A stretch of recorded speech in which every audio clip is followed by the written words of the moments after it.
चलिए ये प्रमेय नंबर 7 को समझने से पहले हम थोड़ा समझ लेते हैं चाप द्वारा अंतरित कोण किसको बोलते हैं। ठीक है, देखो चाप द्वारा अंतरित कोण, चाप द्वारा अंतरित कोण। तो सबसे पहले हम समझते हैं कि चाप क्या होता है। चाप क्या होगा, एक वृत्त है, क्या जी, एक वृत्त। तो एक वृत्त पर दो बिंदु लेते हैं, एक बिंदु ए और एक बिंदु लेते हैं बी। ठीक है, एक बिंदु लिए ए और एक बिंदु लिए हम क्या, बी। ठीक है, और इसका केंद्र बिंदु है O। तो पहले हम समझते हैं चाप को। चाप क्या है, तो एक्चुअल में चाप क्या है, चली गई दूरी। क्या है, चाप क्या है, चली गई दूरी। कैसे, मान लिया जाए एक बंदा जो है ए इस पॉइंट पर है। ठीक है, अगर इस पॉइंट पे मैं बोलूं कि इस पॉइंट से आप बी पॉइंट पर जाओ, तो उस पर जाने के लिए दो रास्ते हैं। एक रास्ता है जो ऊपर से होकर जाएगा, एक रास्ता नीचे से होकर जाएगा। तो जब ये नीचे वाले से होकर जाएगा, ये नीचे वाले से होकर जाएगा ये, तो ये जो होगी यहां से यहां तक की दूरी, ए से बी तक की दूरी तो होगी, उसकी क्या कहलाएगी, चाप कहलाएगी। ठीक है ना। तो चाप क्या है, परिधि में दो बिंदु ले और उन दोनों बिंदु की बीच की दूरी कैसा लेना है, परिधि से होते हुए जाना है। किससे होकर जाना है, परिधि से होते हुए जाना है, तो क्या कहलाता है, चाप कहलाता है। अब देखो वृत्त में जो होगी चाप जो होगी, एक छोटा बनता है, बड़ा बनता है। जो छोटा बनता है इसको बोलते हैं हम लोग लघु चाप। क्या बोलते हैं, लघु चाप। और जो बड़ा बनता है उसको बोलते हैं दीर्घ चाप। ठीक, ये दीर्घ चाप। ऊपर वाला क्या है, दीर्घ चाप, और नीचे वाला क्या है, लघु चाप।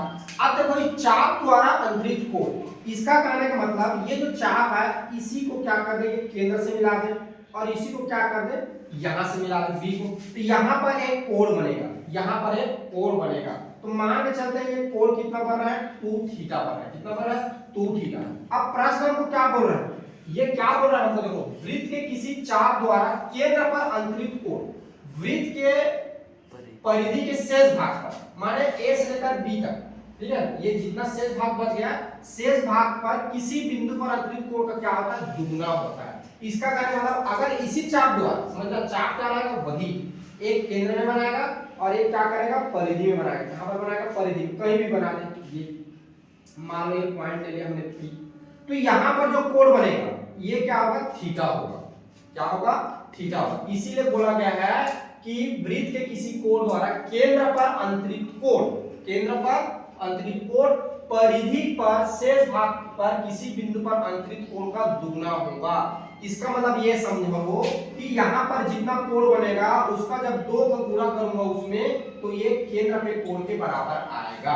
ठीक है, इसीलिए लिखा है किसी बिंदु पर अंतरित कोण का क्या होगा, दुगुना होगा। माने यहाँ पर जो अंतरित होगा उसमें जब 2 का गुणा कर दूंगा तो उसके किसके बराबर होगा, केंद्र के बराबर होगा। ठीक है, तो उसको ऐसे लिखेगा। आया समझ में। चलिए तो देखो इसको प्रूव करते हैं, ये अपना प्रमेय है। ठीक है, तो सबसे पहले हम क्या करते हैं, एक वृत्त बना लेते हैं। ठीक है, एक वृत्त बनाएंगे हम, ये एक वृत्त बना लिए। ठीक है, थोड़ा सा इधर आड़ा पीछे बढ़ रहा है, आप लोग अच्छे से बनाएंगे। ठीक है, एक वृत्त है और एक बार अच्छे से ही बना लेता हूँ, मैं थोड़ा सा काम दिख रहा है। चलिए एक पहले वृत्त बनाओ यहाँ, ये ठीक है, एक वृत्त है। इस वृत्त का क्या होगा, केंद्र बिंदु होगा, और यहाँ पर एक पॉइंट लेते हैं, जैसे कि आपको बुक में लिया गया है वैसे ले लेते हो ताकि आप कंफ्यूज ना हो।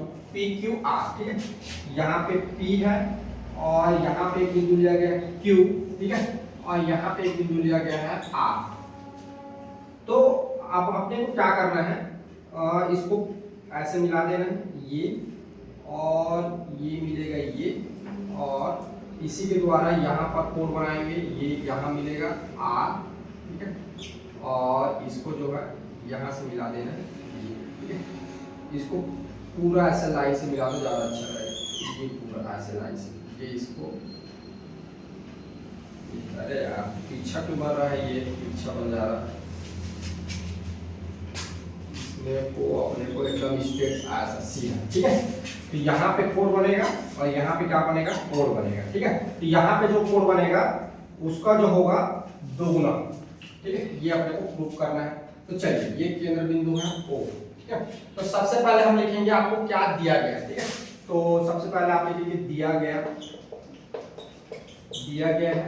ये, और ये याद रखेंगे ना, पेपर में दृष्टि से आईपी है, ये पेपर में आता है, ठीक है। तो सबसे पहले लिखेंगे दिया गया, एक ब्रिज दिया गया है, एक ब्रिज COR है, ठीक है, COR है, ठीक है, एक ब्रिज है। तो आपको सिद्ध करना है, क्या सिद्ध करना है कि केंद्र पर अंतरित कोण, यानी कोण POQ, ठीक है, परिधि पर अंतरित कोण का दुगुना, माने 2 गुना होगा कोण PRQ का, ये आपको प्रूव करना है। तो इसके प्रूव करने के लिए हमको कुछ क्या करना पड़ेगा, कंस्ट्रक्शन करना पड़ेगा, ठीक है, रचना करनी पड़ेगी। तो रचना क्या करना पड़ेगा, बिंदु R, ठीक है, बिंदु जो ये जो R है इसको क्या करेंगे, O से मिलाएंगे, ठीक है। बिंदु R को अपने को क्या करना है, ये O से मिलाना है और इसको आगे बढ़ाना है, कहां तक, ये M तक आगे बढ़ाना है, ये, ठीक है, M तक आगे बढ़ाना है। तो चलिए, तो लिखेंगे यहाँ पे बिंदु, यस, बिंदु शीर्ष लिखते हैं, ज्यादा अच्छा रहेगा क्योंकि ये मिलकर शीर्ष बन जा रहा है। शीर्ष R को केंद्र O से मिलाया एवं बिंदु M तक लेकर गए, मिलाया तथा M तक लेकर गए। अब चलिए उत्पत्ति से चलते हैं, ठीक है, इसको सिद्ध करना उत्पत्ति, ठीक है। तो सबसे पहले देखो, हमको 2 त्रिभुज दिख रहा है यहाँ पे, देखो इस बात को समझो। अगर मैं बात करूं यहाँ से, ये त्रिभुज और एक त्रिभुज, दोनों त्रिभुज को लेना है बारी से, ठीक है। तो पहले हम क्या करते हैं, एक त्रिभुज लेते हैं, आप जो है जो त्रिभुज है ये वाला, ठीक है, ये वाला जो त्रिभुज है, ठीक है, POR में, देखो POR में, अब देखिए यहाँ पर क्या होगा, O से P जो होगा और O से R क्या है, दोनों क्या है, जी, दोनों क्या है, दोनों देखो त्रिज्याएं हैं, दोनों त्रिज्याएं हैं, ठीक है जी।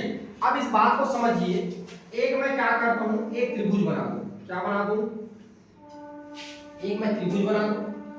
इस त्रिभुज में अगर ये भुजा बराबर हो जाए और ये भुजा बराबर हो जाए, तो आप लोग को पता है इसके सामने के कोण और इस भुजा के सामने के कोण, ये दोनों कोण बराबर होते हैं, ठीक है। इस त्रिभुज को क्या बोलते हैं,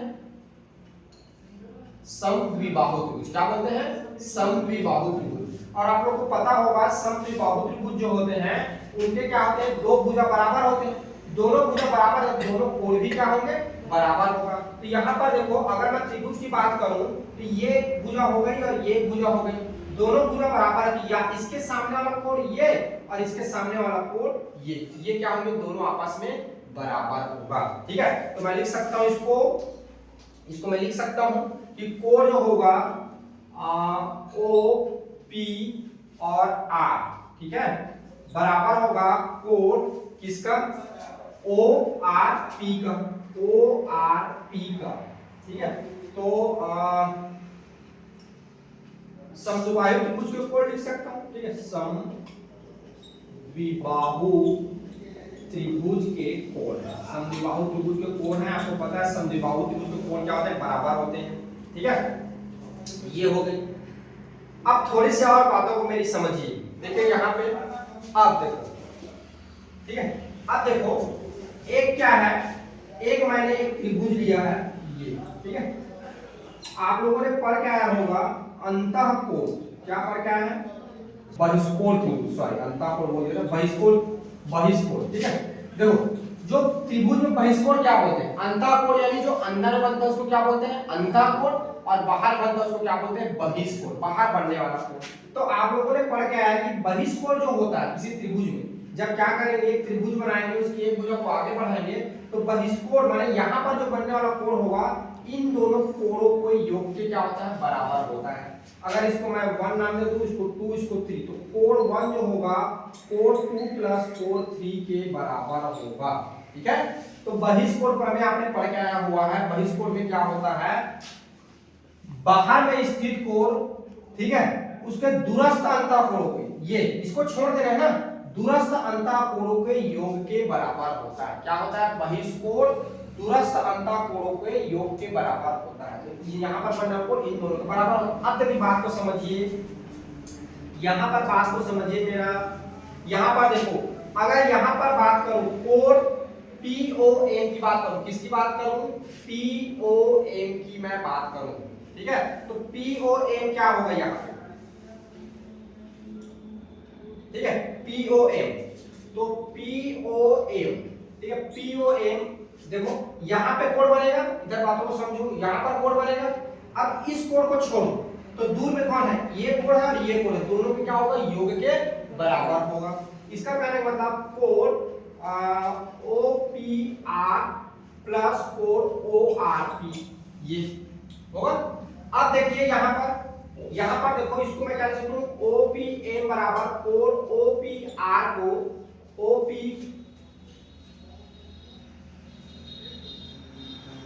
कोण OP और ये हो गया आपका R, ठीक है।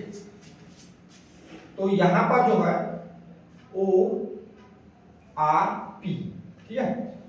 तो अच्छा, ये जो है यहाँ पर ORP जो है, देखो ORP है, ये देखो ORP, इसको मैं लिख सकता हूँ कोण OPR को ORP और ये हो जाएगा ORP।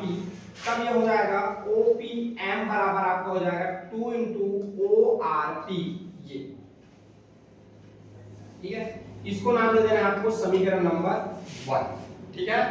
अब देखिए यही काम दूसरा त्रिभुज भी करना है, चलिए अब इधर देखो, पुनः यही काम आपको करना है, ठीक है, पुनः आपको यही काम करना है। चलो, तो क्या ये वाला त्रिभुज, ठीक है, तो अब ले लेंगे हम त्रिभुज, इसका नाम रख दो QOR में। यहाँ पर देखो O से जो Q है बराबर होगा O से R का, क्योंकि ये क्या है? वृत्त की त्रिज्याएं हैं, ठीक है। अगर ये वृत्त की त्रिज्याएं हैं तो जो आपको कोण होगा QO, सॉरी O से लिखना पड़ेगा, OQR जो होगा बराबर होगा कोण ORQ का, ठीक है। क्यों बराबर होगा? ये क्या है? समद्विबाहु त्रिभुज के क्या है? कोण है, समद्विबाहु त्रिभुज के कोण है, ठीक है। चूंकि देखो इसको ना लिख देना है ना, मैं लिखना भूल गया हूं, ठीक है। ये है आपका बहिष्कोण प्रमेय, यहाँ पर बता दिए बहिष्कोण प्रमेय से ये हो रहा है, ठीक है। अब यहाँ पर भी लगाते हैं बहिष्कोण प्रमेय, तो यहाँ पर देखो ये आपका हो जाएगा कोण QOM जो होगा बराबर होगा कोण OQR प्लस कोण ORQ का, ठीक है। तो यहाँ पर कोण QOM, अब यहाँ पर देखो OQR को हम लोग लिख सकते हैं कोण ORQ, यहाँ से क्योंकि दोनों बराबर हैं तो प्लस कोण ORQ, ठीक है। तो कोण QOM बराबर हो जाएगा 2 into कोण ORQ और ये आपका हो जाएगा समीकरण नंबर 2। इसको आप नाम दे दो समीकरण नंबर 2, ठीक है। यहां पर आप रीजन लिख दीजिए, ये है बहिष्कोण प्रमेय से, ठीक है। तो अब देखिए समीकरण 1 और समीकरण 2 को जोड़ना है। समीकरण 1 में धन कर दीजिए लेफ्ट नंबर 2 को, तो लेफ्ट साइड जुड़ता है, राइट क्या होता है? राइट साइड जुड़ता है। तो यहाँ पर लेफ्ट क्या है आपका? कोण TOM प्लस कोण QOM बराबर हो जाएगा 2 into कोण ORP प्लस 2 into कोण ORQ। अब ये क्या हो जाएगा? देखिए इस बात को समझिए, इधर थोड़ा ध्यान दीजिए। POM QOM इन दोनों को मैं एक साथ क्या लिख सकता हूँ? कोण POQ लिख सकता हूँ, ठीक है। ये देखो POM और QOM ये आधा ये आधा, दोनों को मैं क्या लिख सकता हूँ 4POQ इज इक्वल हो जाएगा। देखो इसमें से दो कॉमन निकलेगा तो ये 4ORP प्लस 4ORQ हो जाएगा। सो 4POQ बराबर 2 गुणा, अब इधर देखिए थोड़ा सा ORP ये वाला ORP इधर है ये वाला हाफ, ठीक है। उसके बाद बोल रहा है 4ORQ ये वाला 4 बोल रहा है, ठीक है। कौन सा वाला? ये वाला 4 बोल रहा है। तो ये क्या आ जाएंगे, ये वाला 4 बोल रहा है तो ये दोनों मिला के क्या लिख सकता हूं मैं इसको 4PRQ, ठीक है। तो अतः क्या हो जाएगा, अतः क्या हो जाएगा 4POQ बराबर आपको हो जाएगा 2 × 4PRQ, और इस तरह से ये क्या होता है सिद्ध होता है, ठीक है। अतः ये क्या हुआ प्रूव्ड हुआ। देखिए हमको यही प्रूव करना है 4POQ बराबर 2 × 4PRQ। तो इस तरह से ये सिद्ध हुआ, ठीक है। चलिए नोट डाउन करिए इसको।